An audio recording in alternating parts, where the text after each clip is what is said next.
જિંદગીના ચોપડામાં ભગવાને કયા મોત લખ્યું એ તો આપણે કોઈને ખબર નથી, પણ જ્યાં સુધી આપણે જીવીને ત્યાં સુધી આપણે કામ ધંધો તો કરવો જ પડે, નકર આપણે બધે ભૂખે મરી. આ બધો પ્રોબ્લેમ આપણે મીડિયમ વર્ગના લોકો છે ને એને જ પડે, બાકી જે રૂપિયાવાળા છે ને એને તો જલસા છે ને, એની વાયવાળી પેઢી નહીં મોજે મોજ છે. મારી જેમ તમને બધાને થોડુંક તો દુઃખ પડતું જશે. દુઃખને સાઈડમાં મૂકીને 2 રકાબી ચા વધારે પી લેવાની, મોજ કરવાની જિંદગીમાં. સવારના 10 વાગે સરસ મજાનો ચાનો કાંટો ચડાવી લીધો ને 12 વાગે ને એટલે સીધું આપણે તો ટિફિન ખોલીને ખાવા બેસી ગયા. અને અમે રે ગરીબ માણસ, અમારે તો રાતની ખીચડી વઘારેલી ટિફિનમાં દઈ દીધી ને આપણે ખાઈ લીધી ને. આ બધાને જે ટિફિનમાં સારું હતું ને એટલે મોજથી ખાતા હતા ને. આ ભાઈને અમારે જેઠિયો જોયા વગર તો ખાવાનું ન ભાવે, અને મેકઅપ વગર આપણા મોઢા હારા ન લાગે. ઉઠીને આવ્યા ને એવું જ લાગે. એટલે મેં થોડીક લાલી લિપસ્ટિક કરી લઈને તો માણા જેવા લાગી. એટલે 50 કિલો મેકઅપ કરીને આમ જોઈ લે સીન સપાટા કરતા આપણે તો ઓર્ડર કરી દીધો. સ્વામીને કીધું હાલો ફટાફટ સ્કોર્પિયો કાઢો ને ગાડીમાં બેહીને આપણે તો નીકળી પડ્યા. ખબર જ છે તમને બધાને ક્યાં જતા હોય. ક્યારેક આ બ્રાન્ચે તો ક્યારેક ઉડતા સીધા અમે બીજી બ્રાન્ચે પહોંચી જાય. અમારું કઈ નક્કી જ ન હોય કે અમે ક્યાં આટા મારતા હોય. અને કઈ અમારે બે માણાને કેવું સારું, ઈ કે નોકરી ન જાય, મારે કઈ નોકરી નહીં જાય. આખો દી અમે બે હારે મળીને કામ ધંધો કરી. પછી તો બે નાના ઢીંગલાની જેમ ઠેકડા મારતા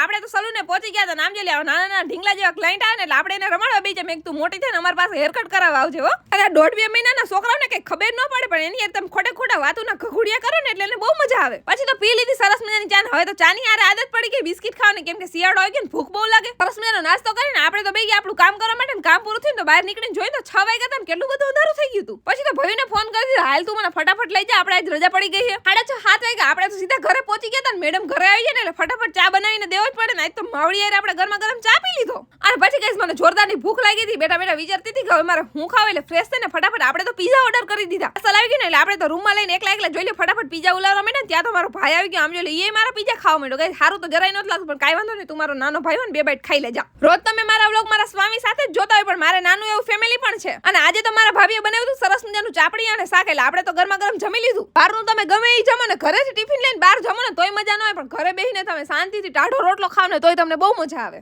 મજા તો આવે જ ને. મારે કેવું સારું તૈયાર માથે ગરમા ગરમ રોટલા જ ખાવાનું, એટલે આપણે કઈ ઉપાધિ જ નથી. રાતોરાત અમને લાગી ગઈ હે લોટરી ને. અમે આટલા બધા રૂપિયા જોઈને તો ગાંડા થઈ ગયા. એટલે સીધા નીકળી ગયા રૂપિયા ઉડાડવા માટે, કેમ કે રૂપિયા ભેગા કરી લઈને તો રૂપિયાવાળા થઈ જાય. ગાઈસ હવે આ પૈસા સેના છે ને એ તો હું તમને આવતીકાલના વ્લોગમાં જ કહીશ. આ રૂપિયા શકુન ના કહેવાય, મારી બહુ બધી મહેનત ના કહેવાય. એટલે આને ઉડાડવા પહેલા મેં કીધું માતાજીને એક શ્રીફળ વધેરી દઈ. પછી અમે બધા સીધા પહોંચી ગયા ઉગતાપરના મેળીમાના દર્શન કરવા માટે. એમ પણ આજે મંગળવાર હતો, સરસ મજાનું શ્રીફળ વધેરું. માતાજીના દર્શન કર્યા. નામ જોઈ લો મંદિરે સેફ નથી, આમાંય સીસીટીવી કેમેરા લગાવેલા છે. માતાજીનું નામ લઈને શ્રીફળમાંથી જેટલું પાણી નીકળ્યું ને બધું એકલી જ પી ગઈ, કોઈને ન દીધું. પછી થોડુંક નારિયેળ ખાઈને આપણે સીધા પહોંચી ગયા કોફી પીવા માટે.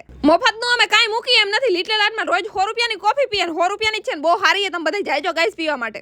આજની કોફી મહેફિલમાં તો કેટલા બધા લોકો ભેગા થઈ ગયા. એટલે બધાને કીધું તમે મારા યુટ્યુબમાં વ્લોગ જોવ ને. આ બધા યુટ્યુબર રૂપિયાવાળા થઈ ગયા. ખબર નહીં હું કેદી રૂપિયાવાળી થઈ. મને લાગતું આખું જીવન તો મારે ગરીબોમાં જ પસાર કરવું પડશે. હવે આ નબળા વિચારોને સાઈડમાં મૂકીને ઘર ભેગા થઈ જાય. મળીએ કાલના નવા મિની વ્લોગમાં. Tata bye bye guys.